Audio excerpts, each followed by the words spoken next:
السلام علیکم، آپ دیکھ رہے ہیں بریکنگ نیوز۔ اسلام قبول کرنے کی خواہش میں دم توڑ گیا۔ اس شخص کے ساتھ ایسا کیا واقعہ پیش آیا کہ کلمہ شہادت بھی نہ پڑھ سکا۔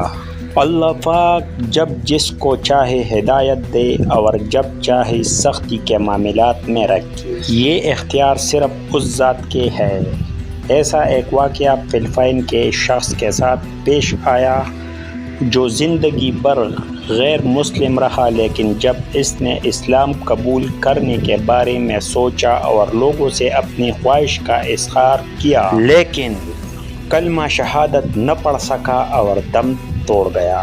تفصیلات کے مطابق سعودی عرب میں مقیم 3 فلپائنی باشندے اسلام قبول کرنا چاہتے تھے، مگر ان میں سے ایک کی خواہش پوری نہ ہو سکی۔ تینوں نے اپنے ساتھی مسلمان بھائیوں سے اس خواہش کا اظہار کیا، لیکن کسی نے ان کو کلمہ نہ پڑھایا اور سب نے کہا کہ آپ مفتیان کی موجودگی میں آپ کلمہ شہادت پڑھانا اور پھر ان کی رہنمائی میں آگے بڑھنا۔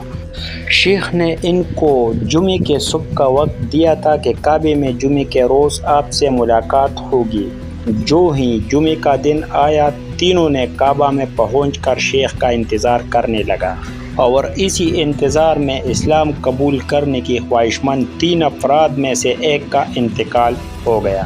شیخ صاحب اس کو کلمہ حق تو نہ پڑھا سکا، البتہ اس کی نماز جنازہ کی ادائیگی بھی ہوئی اور دفن بھی، کیونکہ وہ اسلام قبول کرنے کی چاہ میں یہاں تک آیا اور یوں انتظار کیا، جس کے بعد شیخ نے سب کو یہ سبق دیا کہ اگر کوئی غیر مسلم آپ سے اس طرح خواہش کا اظہار کرے اور کلمہ پڑھانا چاہے تو آپ اس کو فوری کلمہ پڑھا دیں۔